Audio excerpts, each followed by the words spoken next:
Barang siapa yang mau dunia butuh apa? Ilmu. Wa man aradal akhirah fa alaihi bil ilmi. Barang siapa yang mau akhirat butuh apa? Ilmu. Wa man aradahuma fa alaihima bil ilmi. Barang siapa yang mau keduanya, dunia akhirat, maka apa? Dengan ilmu. Maka jangan kaget, dalam Quran surat Al-Mujadilah ayat 11 Allah sampaikan kepada kita, yarfa'illahu alladhina amanu minkum walladhina utul ilma darajat. Apa maknanya? Yarfa'i itu fi'il mudhari'. Dalam ilmu sharaf, fi'il mudhari' itu berarti kalimatnya present tense dalam bahasa Inggris. Jadi sesuatu yang sedang akan gitu. Jadi kalau kita terjemahkan yarfa'illah, Allah sedang akan mengangkat. Siapa yang Allah angkat?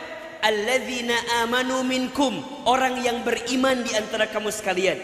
Walladzina utul ilma, dan orang yang berilmu di antara kamu sekalian. Apa? Darajat jama'. Allah akan angkat derajatnya, angkat derajatnya, bukan satu derajat tapi beberapa derajat. Apa poinnya? Kalau teman-teman hidupnya ingin dimuliakan, kalau teman-teman hidupnya ingin diangkat derajatnya, gampang. Tingkatkan imannya, tambahkan ilmunya. Catat status hari Senin itu ya. Tingkatkan apa? Imannya, tambahkan ilmunya. Dan seseorang ya bisa meningkat imannya karena apa? Karena apa? Karena ilmu. Betul apa enggak? Makin kita belajar, makin meningkat iman kita, makin kuat keyakinan kita kepada Allah Subhanahu wa ta'ala. Betul? Kalau orang makin meningkat imannya, makin baik ibadahnya. Lihat. Makin bertambah ilmunya, meningkat imannya. Imannya meningkat, makin baik ibadahnya. Ibadahnya makin baik, maka amalnya makin banyak. Amal solehnya makin banyak. Ilmunya bertambah, imannya meningkat. Imannya meningkat, ibadahnya makin baik. Ibadahnya makin baik, amal solehnya makin banyak. Amal solehnya makin banyak, maka akhlaknya makin indah. Tuh. Artinya seseorang akan punya akhlak yang baik kalau punya ilmu yang baik, kalau punya ilmu yang banyak. Maka mohon maaf, kalau ada orang yang belajar ilmu tapi setelah dia belajar tidak menjadikan akhlaknya makin indah, berarti ada masalah itu. Contoh misalnya, kalau dia makin belajar tapi sesudah belajar dia malah mudah menyalahkan orang, malah tambah sombong, malah tambah merendahkan orang lain, menghina orang lain, berarti ada masalah.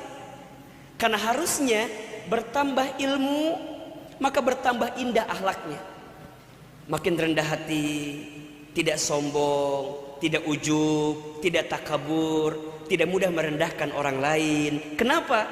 Karena dia merasa dengan ilmunya, teman-teman ya, orang itu makin mendalami ilmu, makin sadar kalau ilmunya sangat terbatas. Betul apa enggak? Teman-teman makin rajin ngaji, makin ngerasa kalau ilmu kita nggak ada apa-apanya. Maka malam ini teman-teman datang ke tempat ini, diberikan kemudahan di sini. Izin Allah kita ingin menambah ilmu kita, meningkatkan iman kita, memperbaiki ibadah kita, memperbanyak amal soleh kita, memperindah akhlak kita, yang ujungnya kita menjadi orang yang baik dan mendapatkan kebaikan. Betul apa enggak? Apa di antara kebaikan itu? Ada dua ya. Ada kebaikan dunia, ada kebaikan akhirat. Kan begitu. Apa kebaikan dunianya? Teman-teman mau apa? Mau apa teman-teman? Teman-teman pengen apa? Yang belum punya kerja pengen dapat kerjaan. Pengen apa enggak? Pengen atau enggak? Gimana caranya? Ini. Tambahkan ilmu, tingkatkan iman, perbaiki ibadah, perbanyak amal, perindah akhlak, dapat kerjaan itu. Teman-teman yang belum punya jodoh, pengen segera dapat jodoh, udah tingkatkan ilmunya, tingkatkan imannya, maka ketemu nanti jalannya. Maka insya Allah ya teman-teman, kita menutup akhir tahun dengan kebaikan, dan kita juga ingin membuat awal tahun kita dengan penuh kebaikan. Betul? Setuju apa enggak? Sekali lagi, siapa yang tahun depan hidupnya ingin lebih baik? Siapa yang tahun depan hidupnya ingin lebih bahagia? Pertanyaannya, gimana caranya Ustaz? Apa sikapnya? Ada dua sikap yang harus teman-teman hadirkan agar bisa mendapatkan kebaikan selain tadi ya, senjatanya ilmu dan seterusnya. Apa di antara dua sikap itu? Yang pertama, sikapnya adalah muhasabah. Apa yang pertama? Tolong jawab, apa yang pertama? Muhasabah. Tolong yang kencang, apa yang pertama? Oke. Ustadz, apa itu muhasabah? Di akhir tahun ini kita harus banyak bermuhasabah. Apa itu muhasabah?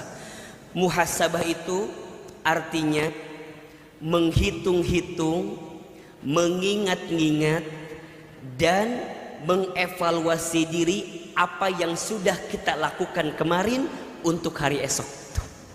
Itu muhasabah. Perintah muhasabah ini disebutkan dalam Quran surat Al-Hasr ke-59 ayat 18. Jadi perintah muhasabah itu langsung diperintahkan oleh siapa? Oleh Allah kepada kita. Suratnya surat apa? Al-Hasr ayat 18. Yang bawa Quran, buka Qurannya. Yang bawa handphone, ada Al-Qurannya, dibuka. Coba kita bedah sedikit demi sedikit. Ya, sudah ketemu atau belum? Ahilman lihat teman-teman, Al-Qurannya di luar kepala semua ini. Di luar maksudnya gitu ya. Ayo, sudah ketemu atau belum? Surat Al-Hasr, surat ke-59 ayat 18. Ya, apa kata Allah? A'udzubillahi minasyaitonirrajim. Bismillahirrahmanirrahim. Ya ayyuhalladzina amanu taqullaha. Wahai orang-orang yang beriman, bertakwalah kalian kepada Allah. Wal tanzur nafsum ma qaddamat lighad. Dan perhatikanlah apa yang kamu lakukan kemarin, ma qaddamat lighad, untuk hari esok. Ada perintahnya atau tidak? Ada perintahnya? Yang disapa siapa di situ? Yang disapa siapa? Orang beriman. Dan orang siapa lagi? Orang bertakwa. Jadi kalau teman-teman merasa beriman, kalau teman-teman merasa bertakwa, ketika ada panggilan ya ayyuhalladzina amanu taqullah, wahai orang beriman, bertakwalah kalian kepada Allah, maka di antara sikapnya apa?